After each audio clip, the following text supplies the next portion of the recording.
But looking back on it now, if she told me there was going to be so much climbing, I never would have come when I was 22 weeks pregnant.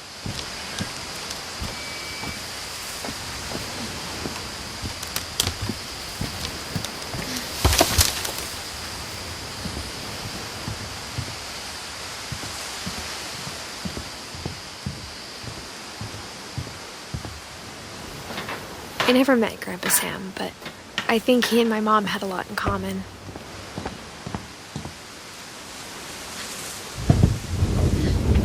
They were both pretty intense.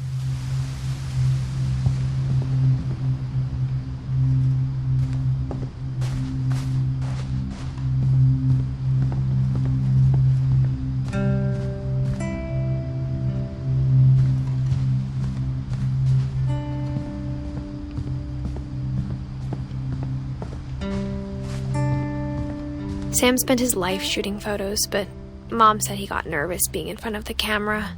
I guess we're all afraid of something.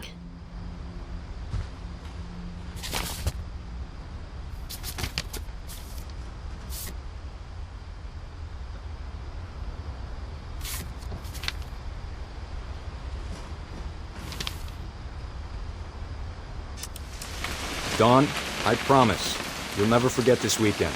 Yes, sir. These memories are going to last a lifetime. Am I gonna have to shoot anything? It's a hunting trip, Dawn. Shooting is strongly encouraged. Perfect. It's gonna rain the whole weekend, isn't it? Please just take the damn picture. Hey, language.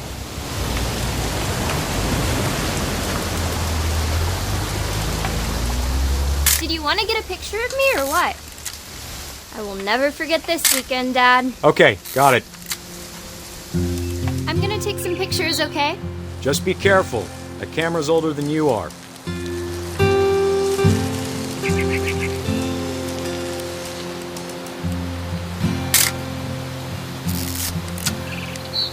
You're right, Dad. It's starting to clear up. Still freezing, though.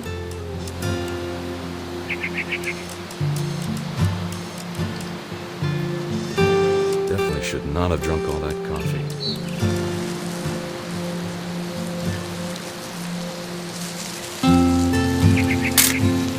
Aw.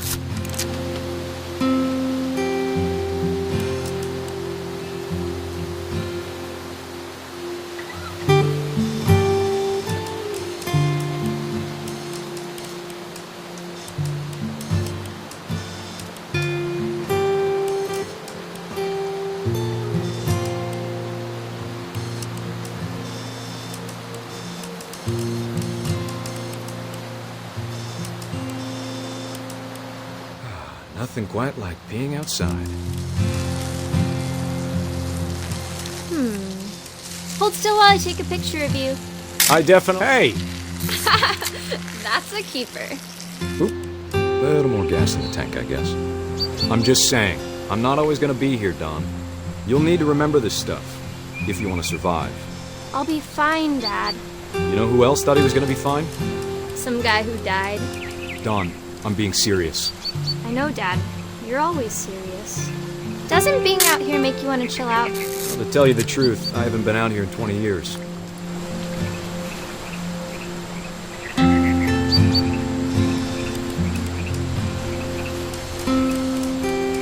Dad! Good eyes, Don. Before you take the shot, let me get a picture of you.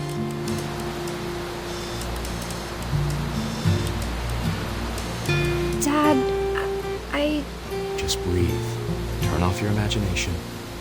Focus on your target.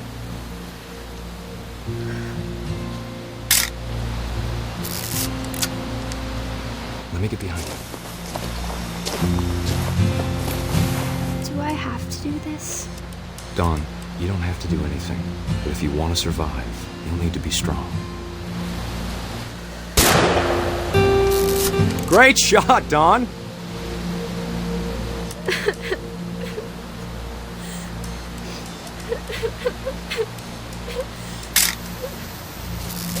I'm proud of you, Dawn. Always remember that, okay? Dad, it's twitching. I think That's it's totally so... normal, Dawn. Just focus on the camera. Try not to think about... Dad!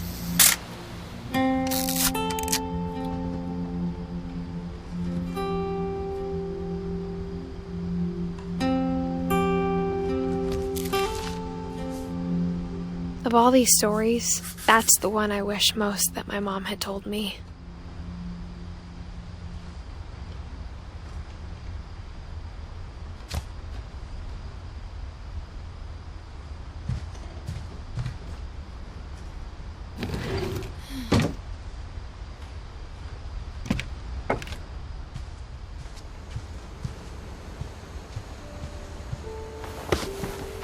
After Sam died, my mom and Edie got really close.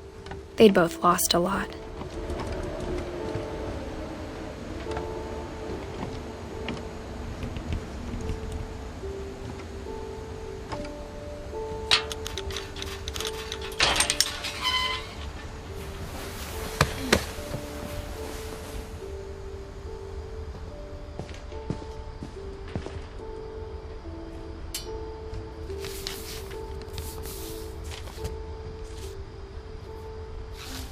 Dear Kay, do you remember the way Gregory used to laugh when he thought he was alone? Like something funny was happening, but only he could see it. I think he saw things the rest of us don't.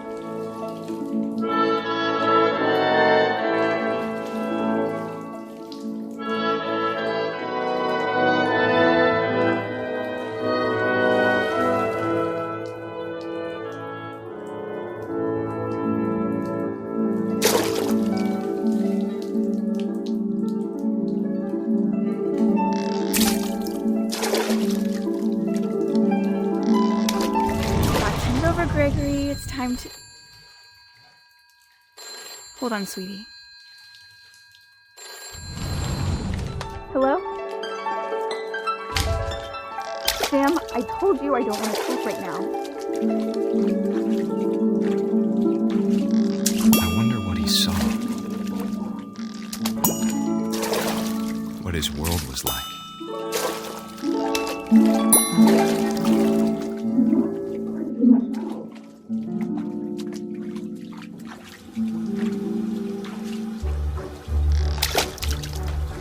Reminded me so much of Calvin. Lost in his imagination. Whatever it was he saw.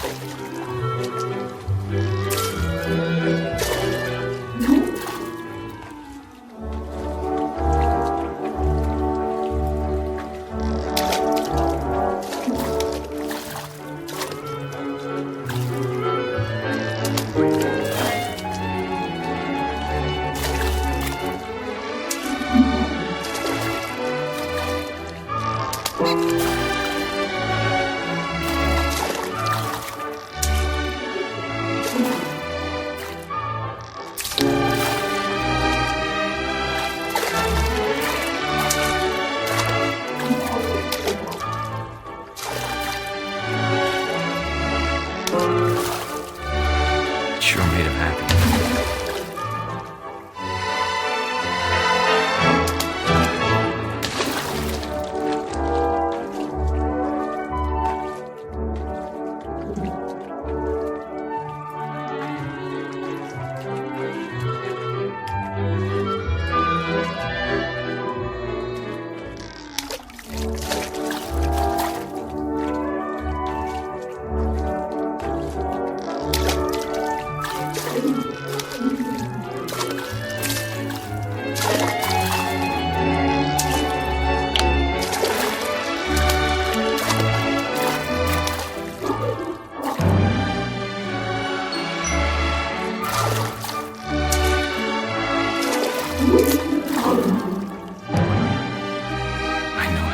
Sounds.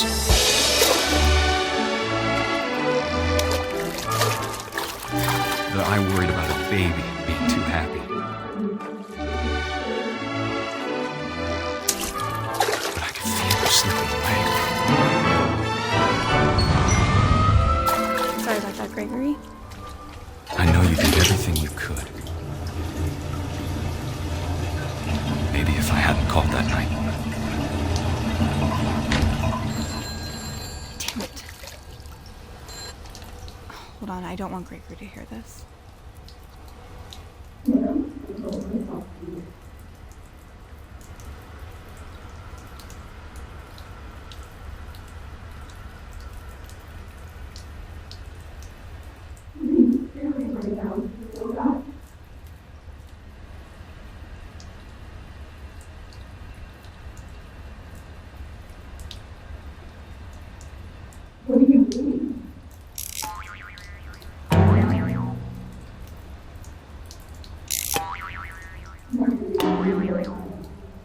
I wish he could have told us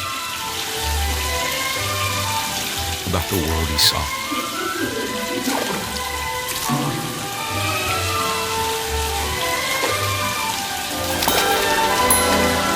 There's so much I don't understand about Gregory,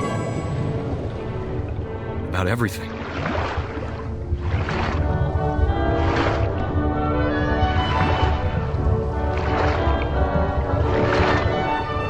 What happened wasn't your fault.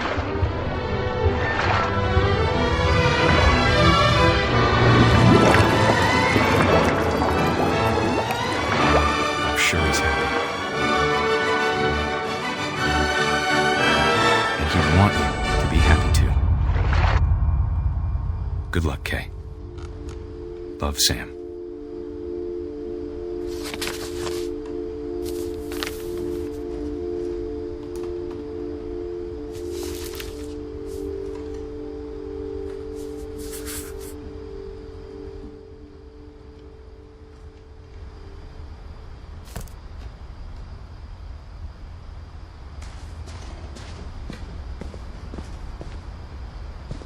I can't imagine my mom ever writing poetry, and yet...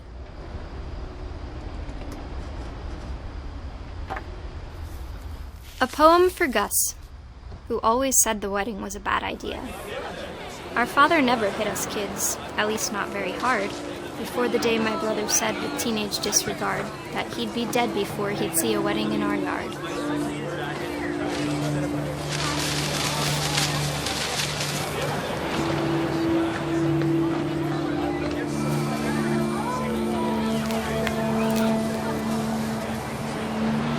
My father made him come, of course, but Gus stood far apart, just flew his kite and bottled up the storm inside his heart.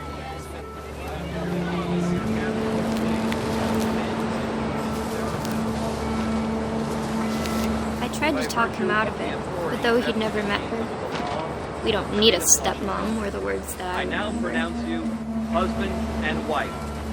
You may kiss the bride.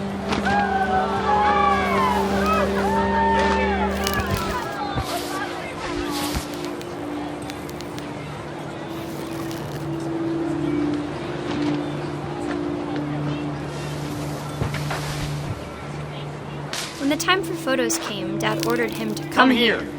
But Gus declined, and as a sign held up his middle finger.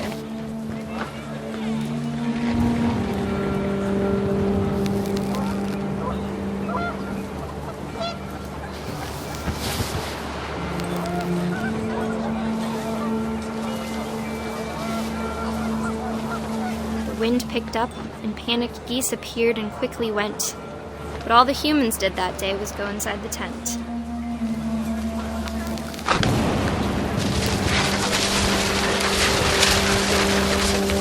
The rain came down in buckets then, but no one seemed afraid that nature might destroy the tent our dad had crudely made.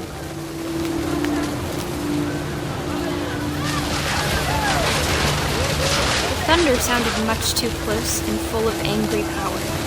But all my father said to this was, "Make the music louder."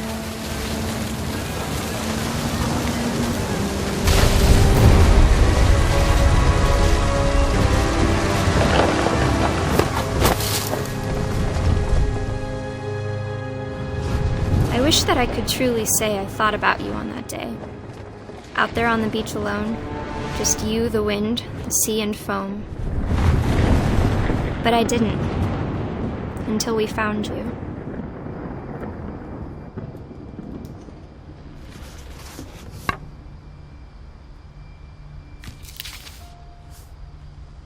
She never talked about him, but Mom told me once if I was a boy, they were going to name me Gus.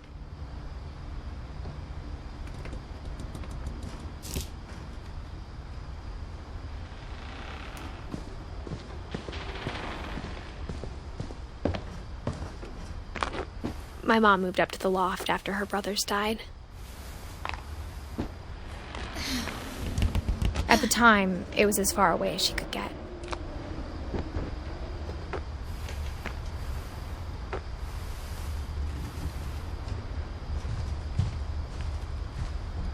She spent a summer building houses in Calcutta, where she met my dad, Sanjay.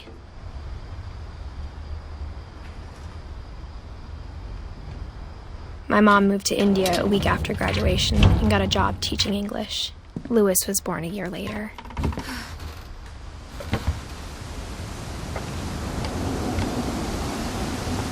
When my dad died, I don't think Mom knew where else to go. I'm sure Edie was happy to have her back.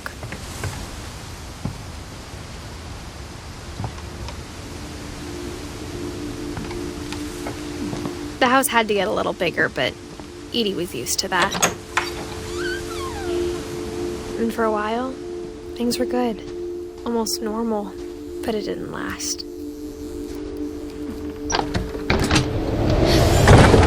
The beginning of the end was Milton's 10th birthday, when Edie gave him a castle.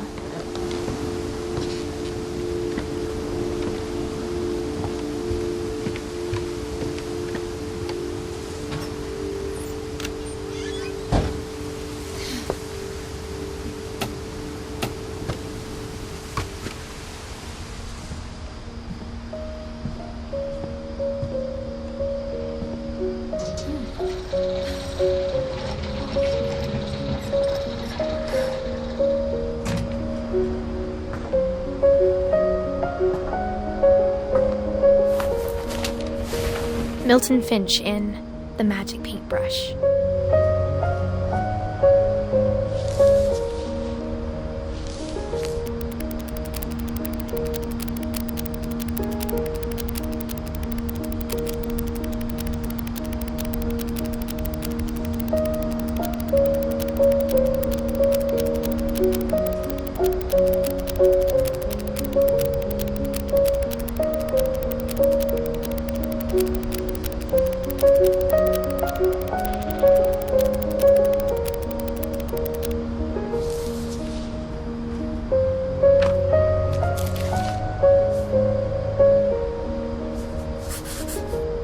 I was 4 when Milton disappeared.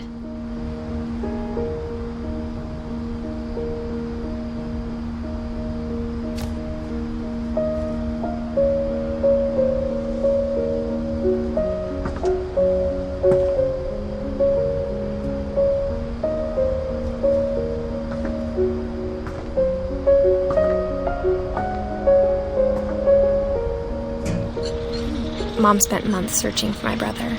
Then she sealed the doors.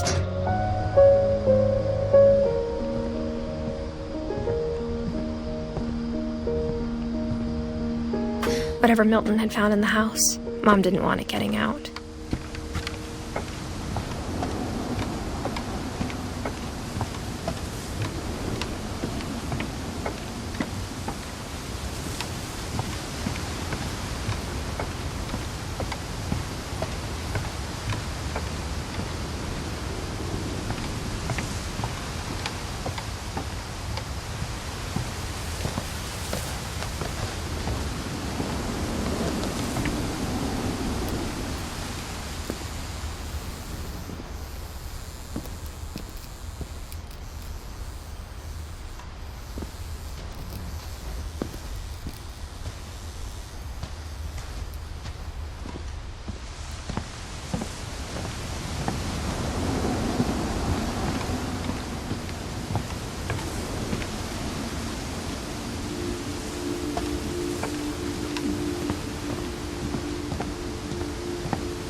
Mom definitely blamed Edie, but I think Lewis blamed himself. After he graduated, he just spent more and more time in his room. Until Mom got him a job at the cannery.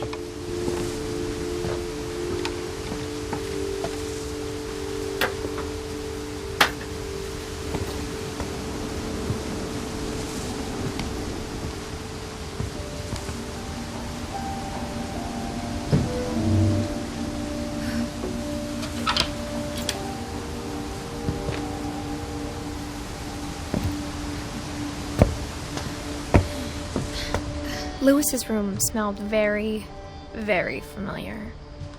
That part of him lived on. Lewis and I spent a lot of time playing games together, but he was surprisingly bad at them. He died a lot.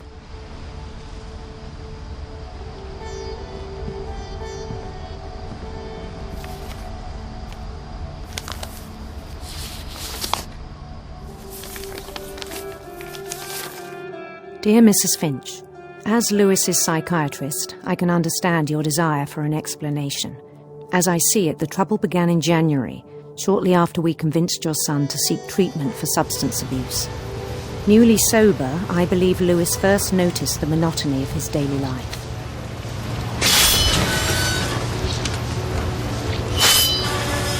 He kept working at the cannery, but he withdrew part of himself. In our sessions, I saw the same behavior. His mind began to wander. I asked him to describe it. He said he started small, imagining a labyrinth. He'd feel his way about.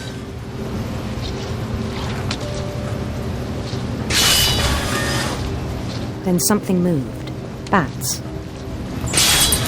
And toads.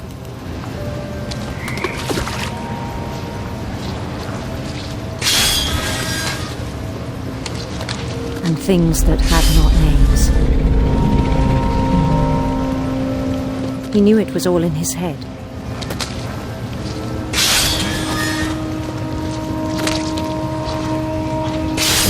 But he took it very seriously.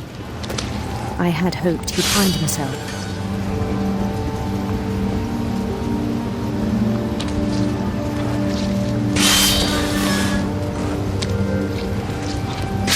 But he found something more. I worried about him then.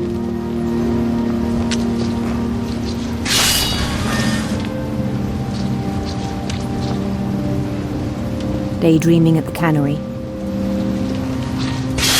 I spoke with his boss. But he said Lewis had become a model employee. Methodical, tireless, focused.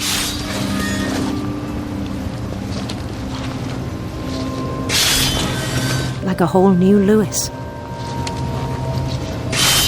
So I let him go on.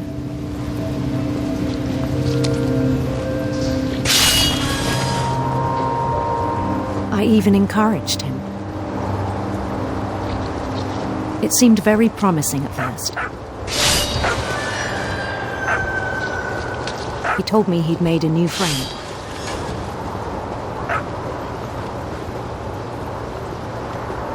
On the edge of a city he named Lewistopía. He built the city up slowly, brick by brick. Then he made musicians.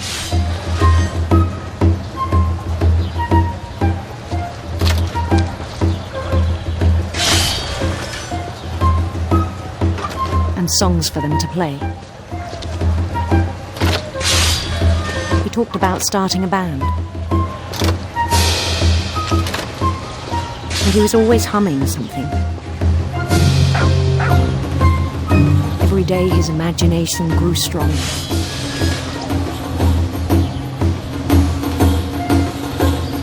He no longer spoke at the cannery. But his chopping was as reliable as ever. Then one day it struck him that all the cheering crowds, even the stones under his feet, were all in his imagination.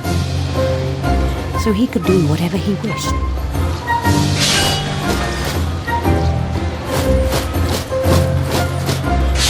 He held an election for mayor. And he won.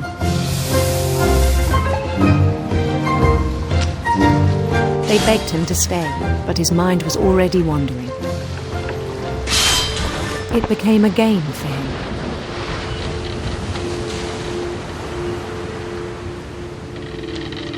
He'd conquer a city, then immediately push on. New Louisville.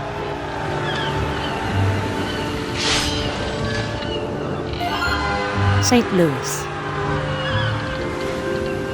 He started drifting away from our reality.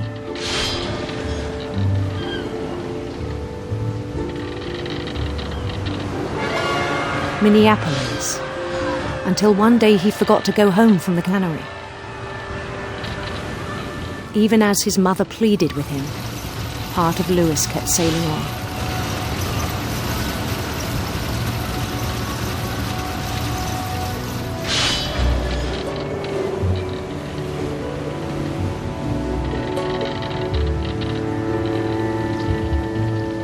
In Lewisburg, he heard rumors of a handsome queen.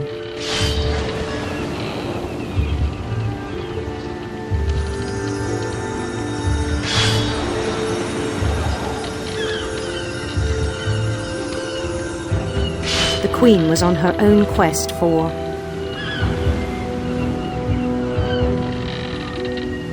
sinister serpents.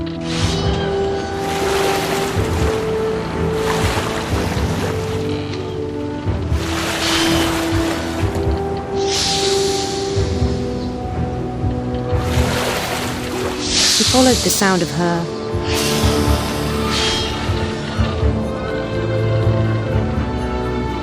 silver harp.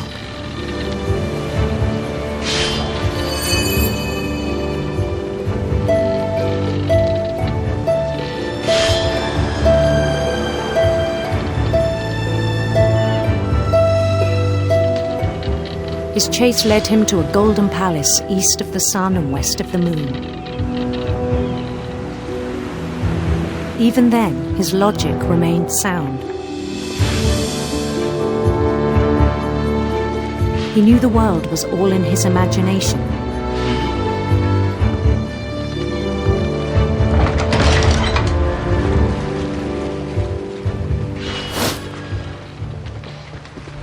But he was so proud of having created it.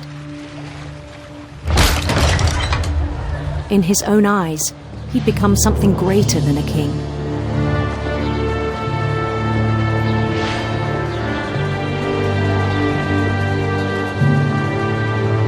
For someone who'd never known success in the real world, I think it was overwhelming. And then it struck him that the real Lewis was not the one chopping salmon, but the one climbing the steps of a golden palace.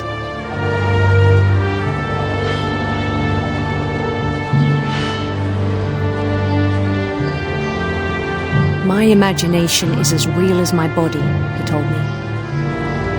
It was hard to argue with him.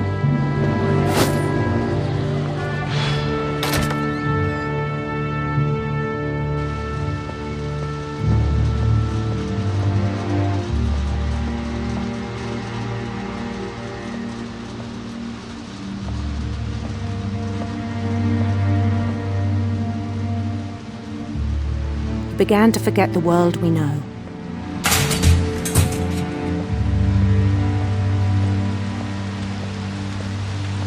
I think it pained him to remember Lewis, the cannery worker.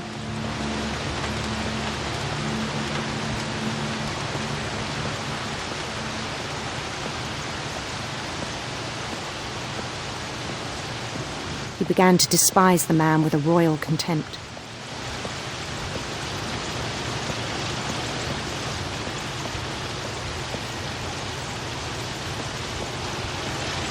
I still thought I could save him. Even after he said he was being crowned king over all the lands of wonder. palace would be packed with his companions.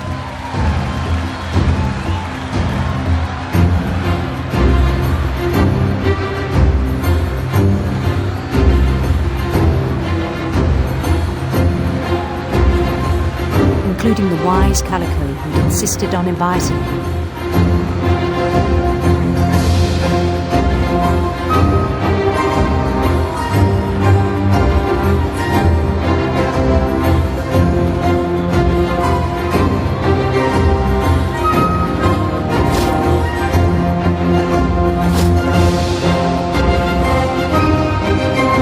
His queen waited, holding his crown.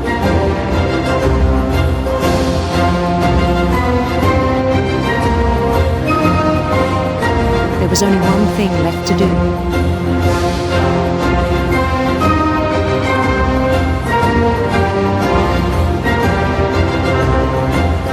Bend down his head.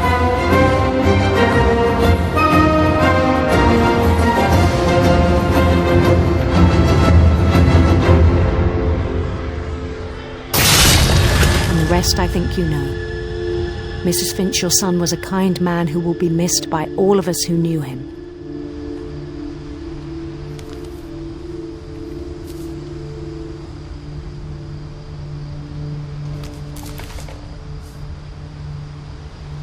My brother was really cool.